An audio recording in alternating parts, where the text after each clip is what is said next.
Olá, minha gente, muito boa tarde. Pois é, estamos aí novamente reunidos, tentando trazer alguma informação da parte do Senhor para meu querido povo, para o povo maravilhoso, o povo de Deus, o povo que Deus colocou nesta terra e que Deus vem dizendo constantemente através da sua palavra tudo o que vai acontecer.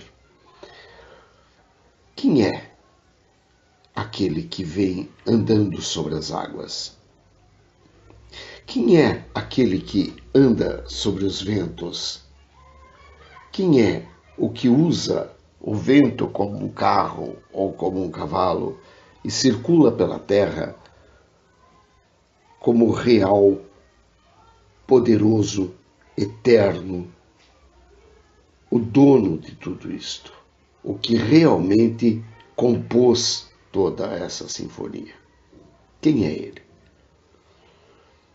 E como é que nós podemos querer desafiá-lo constantemente, dizendo que ele não existe, ou que ele não tem poder sobre isto, ou que ele não tem poder sobre aquilo, ou que ele simplesmente se esqueceu de nós, ou que ele simplesmente não vai fazer isto, ou não vai fazer aquilo? A própria palavra dele, a palavra do Senhor, ela é repleta, ela é plena de informações de que ele não está calado e ele não está quieto. Diz assim no capítulo 19 do livro de Isaías: peso do Egito, eis que o Senhor vem cavalgando em uma nuvem ligeira, e virá ao Egito, e os ídolos do Egito serão movidos perante a sua face, e o coração dos egípcios se derreterá no meio deles. Então veja bem, ele vem cavalgando em uma nuvem ligeira, e além de tudo, tudo aquilo que é adorado por mim ou por você, ou seja, por quem quer que seja, será tirado da sua frente como por uma obra de, digamos, um milagre, como por um milagre.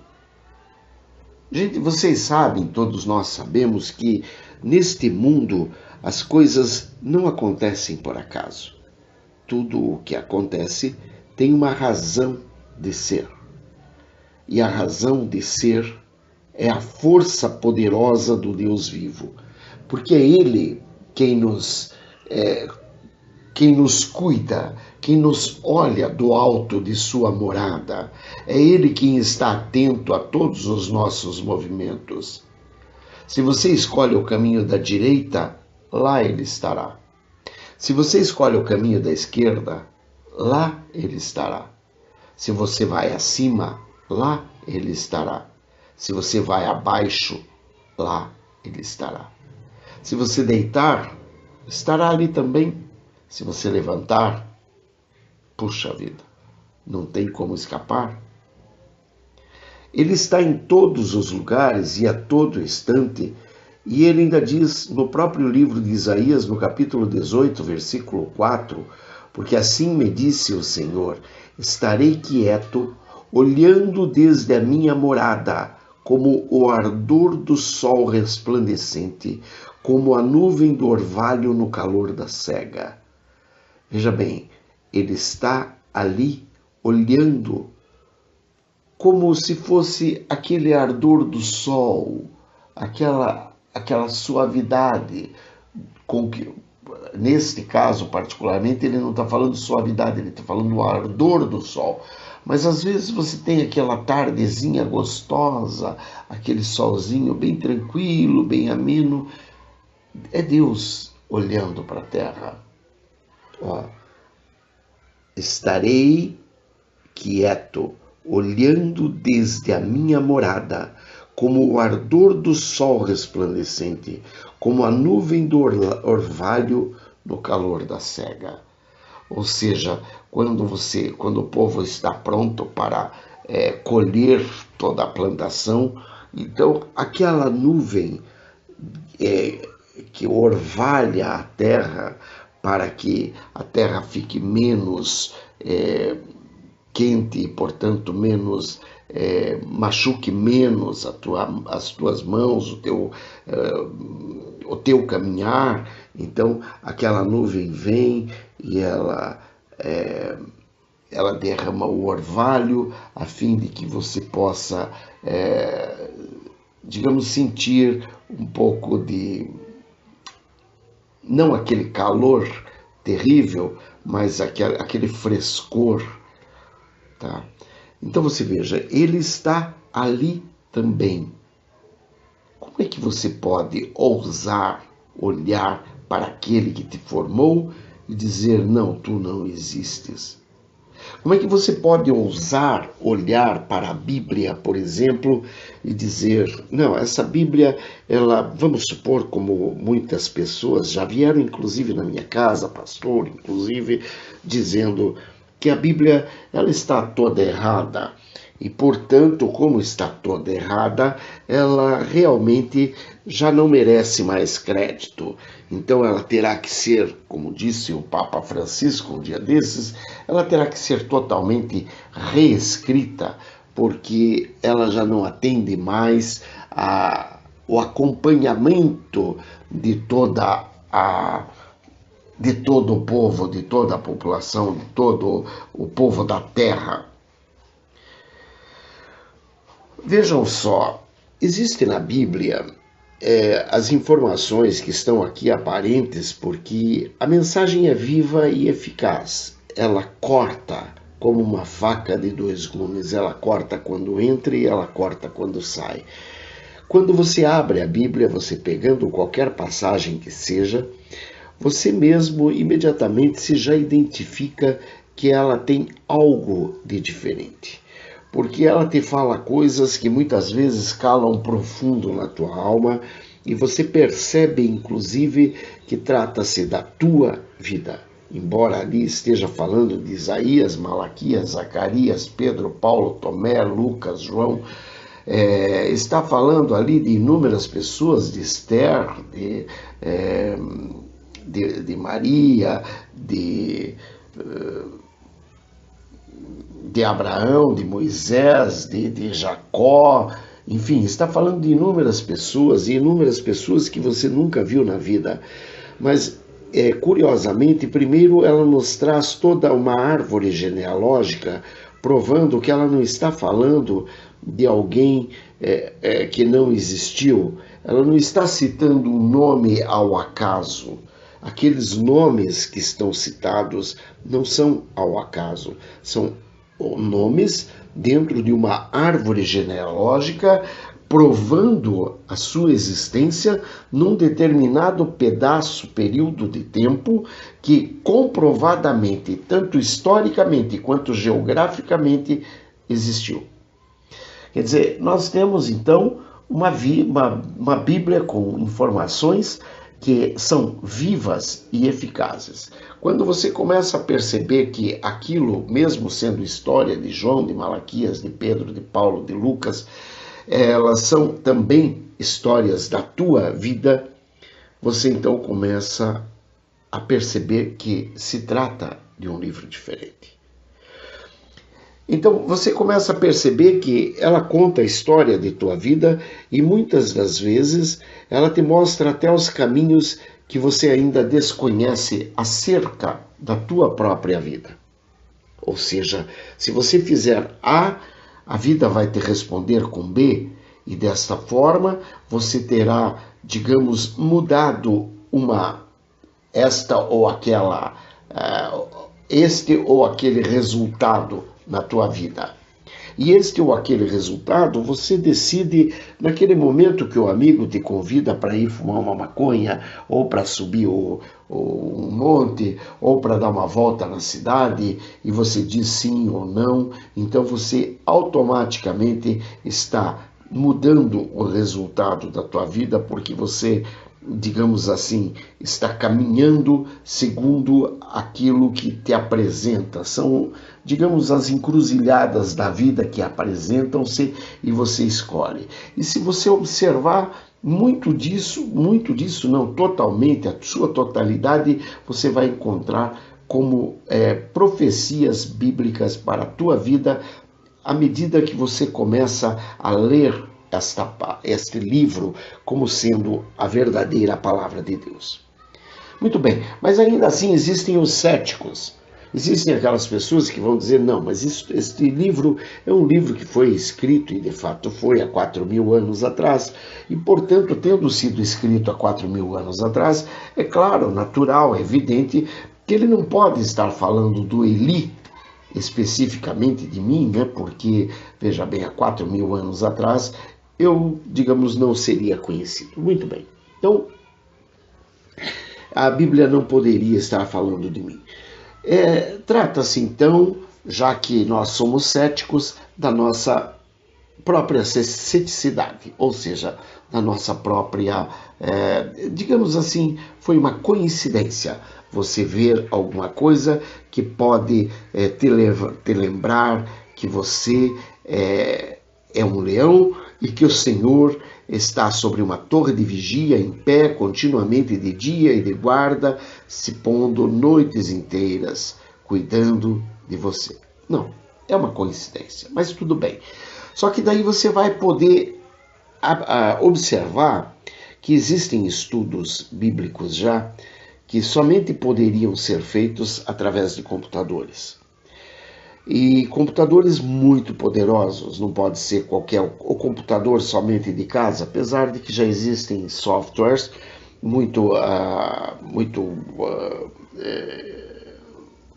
poderosos também, que até mesmo no teu computador de casa você já pode ver aquilo que os cientistas já descobriram.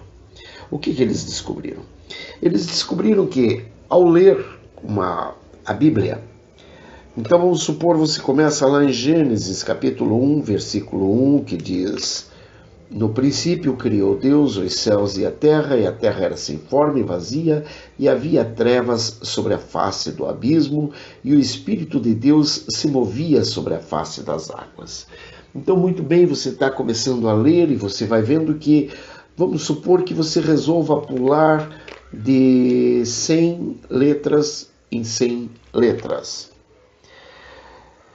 E a cada 100 letras, a 100ª você pega e separa para você. A cada 100 letras, a 100ª você separa de novo. A cada 100 letras, a 100ª você separa de novo. Isto no hebraico, no Antigo Testamento, ou no grego, no Novo Testamento. Quando você faz isso no hebraico, lá no Antigo Testamento, conforme eu citei aí 100 letras, mas digamos que não seja 100, que seja 150, porque é claro que tem um número específico, não? Você vai encontrar de diversas formas. Você vai encontrar na horizontal, você vai encontrar na vertical, você vai encontrar na diagonal, você vai encontrar de cima para baixo, você vai encontrar de baixo para cima. É como se fosse um verdadeiro caça-palavras. Aí o que você encontra dessas, ao juntar de 100 em 100 letras? Um código que está impresso dentro da Bíblia. Através desse código já descobriram os estudiosos fatos como os das Torres Gêmeas, da morte da princesa Diana, da morte de Yitzhak Rabin, que foi o primeiro-ministro de Israel há muitos anos atrás, não lembro a data. Já foram descobertas inúmeras coisas que deixam qualquer cético com as barbas de molho. Muito bem, ao você perceber que existe esse código e que esse código não teria como ser por acaso, porque neste caso específico, por acaso fica quase impossível. Por quê? Porque ao citar a história, por exemplo, das Torres Gêmeas, ao isolar aquela área onde está falando sobre as Torres Gêmeas, em volta daquela área encontram-se também todos os nomes das pessoas que estiveram ligadas àquele ataque às Torres Gêmeas. E existem estudos já dizendo que também nomes das vítimas daquele ataque estão criptografados ali. Muito bem, É claro que daí você vai começar a pensar que isso é um sonho, que isso é uma ilusão. Bom, muito bem, você pode pensar o que quiser. Isso é um estudo de computador, é um estudo de pessoas que conhecem da mecânica do computador e que fazem a máquina trabalhar para decifrar os códigos bíblicos que estão inclusos dentro da Bíblia. Bom, da onde surgiria algo que poderia, num livro escrito há 3.000 anos atrás, 4.000 anos atrás, uma informação de um ataque às Torres Gêmeas lá nos Estados Unidos e que ocorreram no ano de 2001. É quase impossível alguém poder lá, há 4.000 anos atrás, dizer o que iria acontecer hoje no ano, né? Hoje que eu digo o que teria acontecido no ano de 2001, por exemplo, ou o que vai acontecer hoje no ano de 2019.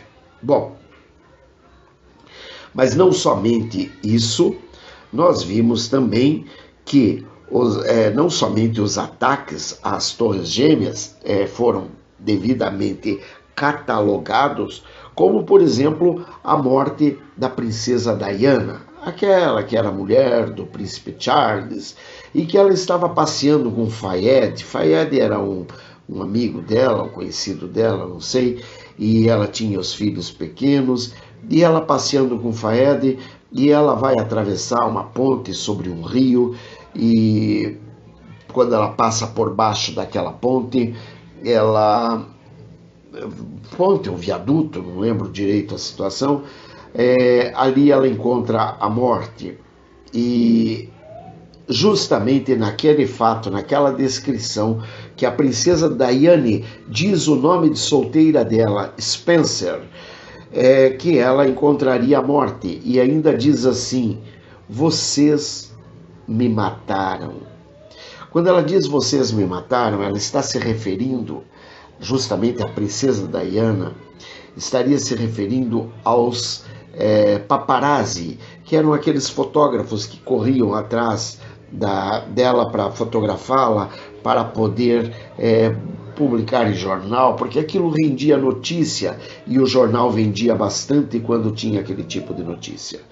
Foi exatamente nessa situação, ela estava, se não me engano, numa boate, e quando ela percebeu os paparazzis, ela entrou no carro e pediu para o motorista dela sair correndo em disparada, ela e o Fayed, e saíram correndo em disparada e encontraram a morte.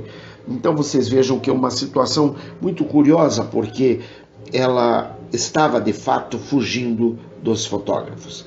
Mas existem outras coisas, outras histórias, outros fatos que vão comprovar cada fato desse que eu estou falando. E eu não estou falando nada ainda. A história de Isaac Rabin, por exemplo, a morte de John Fitzgerald Kennedy também está descrita na Bíblia, e descrita sob essa forma, em forma de código. Por que em forma de código?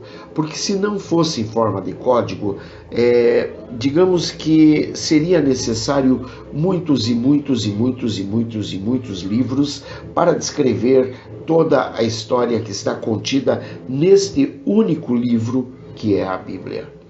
É claro que para que você saiba exatamente tudo que está contido neste livro, você vai precisar estudar alguns outros vídeos, alguns áudios e outros livros, como por exemplo o livro de comentários bíblicos de Matthew Henry, e entre outros, o próprio Spurgeon, que estudou a Bíblia com muita profundidade. Então ali você vai encontrar muito mais elementos. Mas não contente com isso, ainda tem uma outra passagem que as pessoas podem se perguntar assim: mas tudo bem, tá aí, existe esse código, mas será que esse código foi posto ali foi posto de fato ali, ou surgiu por acaso ali? Muito bem. Numa determinada passagem, eles resolveram pesquisar justamente na Bíblia para ver onde, se tem na Bíblia o código da Bíblia. se a Bíblia fala alguma coisa sobre o seu próprio código. Encontraram exatamente assim, quer dizer, eu estou dizendo exatamente assim, mas pode ter alguma variação, porque eu vi esse material há algum tempo e eu, de certa forma, você vai acabando por esquecer. Mas eu vi que estava escrito digamos, na horizontal, o código da Bíblia.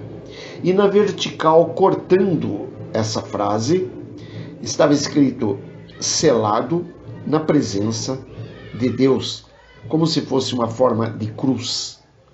Então, escrito de cima para baixo, o código da Bíblia. E, digamos, da direita para a esquerda, selado na presença de Deus. Possivelmente em hebraico, no hebraico antigo principalmente, não está escrito talvez de cima para baixo ou da direita para a esquerda, mas parece-me que o que está escrito é exatamente isso. E além disso, nós vemos que diz a palavra do Senhor que o próprio Daniel, deixa eu ver aqui onde está,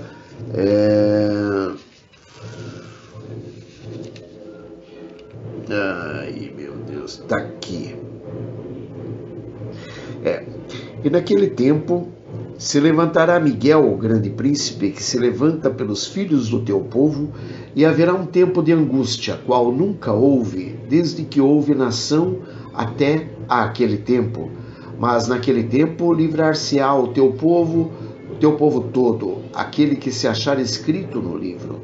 E muitos dos que dormem no pó da terra ressuscitarão, uns para a vida eterna e outros para vergonha e desprezo eterno. Os sábios, pois, resplandecerão como o resplendor do firmamento, e os que a muitos ensinam a justiça refulgirão como as estrelas sempre e eternamente. E tu, Daniel, fecha estas palavras e sela este livro até ao fim do tempo. Muitos correrão de uma parte para outra e a ciência se multiplicará.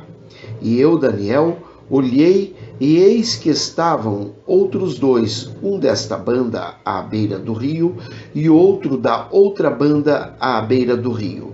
E ele disse ao homem vestido de linho que estava sobre as águas do rio: que tempo haverá até ao fim das maravilhas?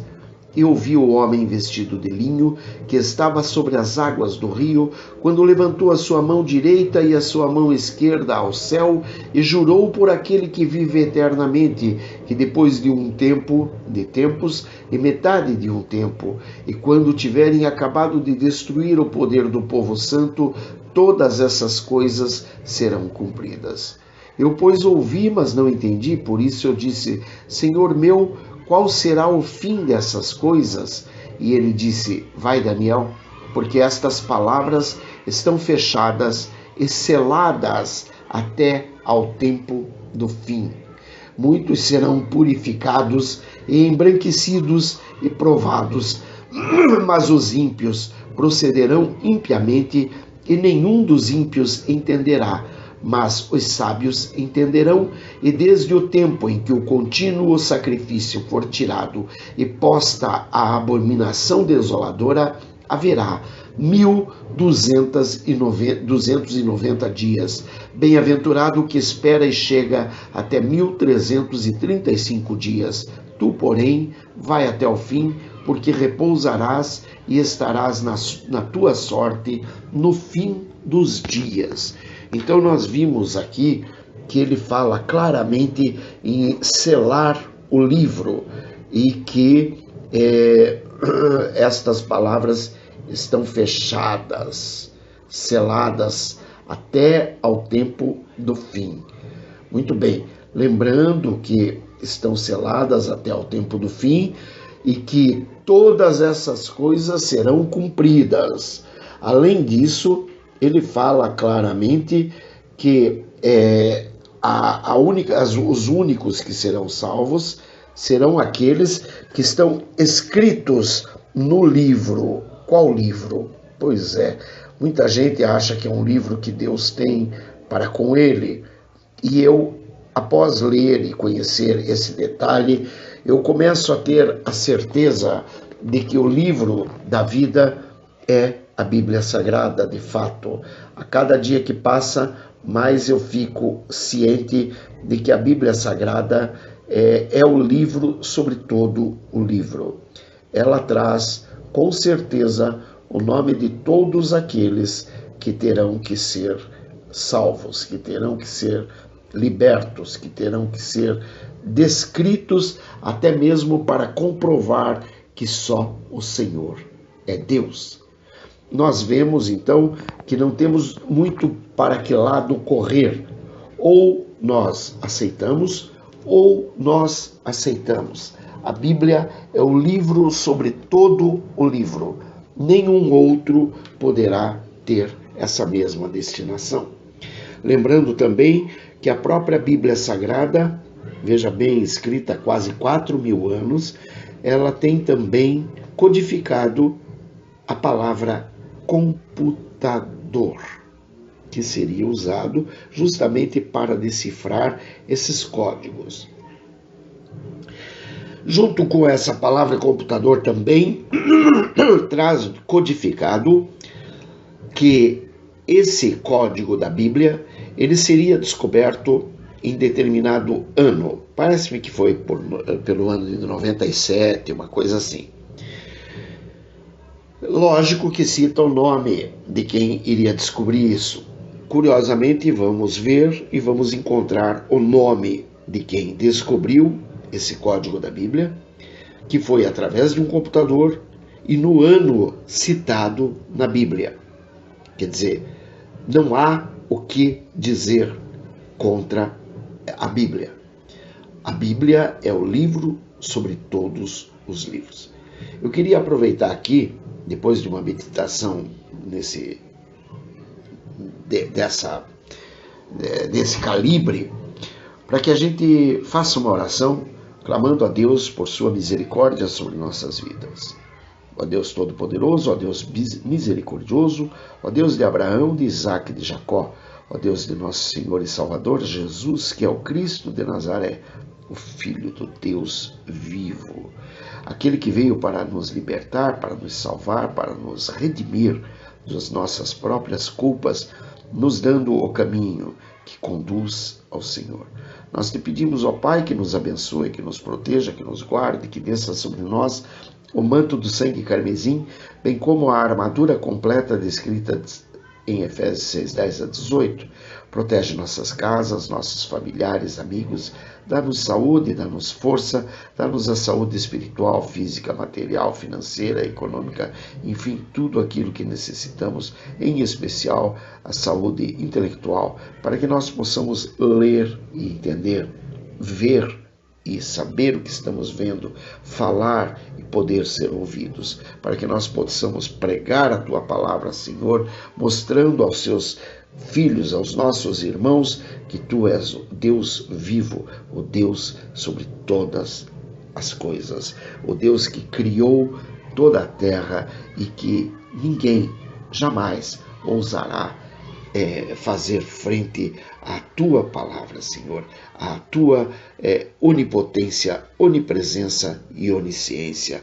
Lembrando que a Tua onisciência, que a Tua onisciência, o saber todas as coisas, seria a única forma de poder colocar todas essas informações nesse santo e sagrado livro que muitos de nós, muitas vezes, rechaçamos e lançamos de lado. Muitas vezes sequer conseguimos lê-lo, mas nós pedimos, Senhor, dá-nos força, dá-nos sabedoria, dá-nos a capacidade de entendimento e dá-nos a avidez pelo conhecimento sagrado, a fim de que não estejamos perdidos no dia da grande tribulação, a fim de que a Tua palavra, que é viva e eficaz, estando em nossos corações, nos dê a libertação necessária que nós vamos precisar, porque sabemos que estamos já precisando, porque nosso mundo jaz no maligno. E, portanto, que precisamos de Ti, ó Deus, precisamos da Tua libertação, precisamos dessa porta aberta, a fim de que possamos nos conduzir para a vida eterna, alcançando o Teu mandamento, que é a vida eterna para nossas vidas. Ó Deus Todo-Poderoso, nós te pedimos, não te esqueças de nós, Senhor. Em nome de Jesus, ora vem, Senhor Jesus. Maranata. Grande e poderoso Deus, muito obrigado por mais este dia, por mais esta oportunidade e pelas pessoas que poderão ouvir este áudio e que poderão por ele ser alcançados e que poderão por ele encontrar o teu nome, Senhor, gravado no selo de seus corações. Ó Deus Todo-Poderoso, muito obrigado. Em nome de Jesus, aleluia! Louvado e glorificado seja sempre o nome que é sobre todo nome, o eterno eu sou, o nome do Deus vivo, do Deus de Abraão, de Isaque e de Jacó, o Deus de nosso Senhor e Salvador Jesus, que é o Cristo de Nazaré. Amém e amém. Beijos. Bye. Fui.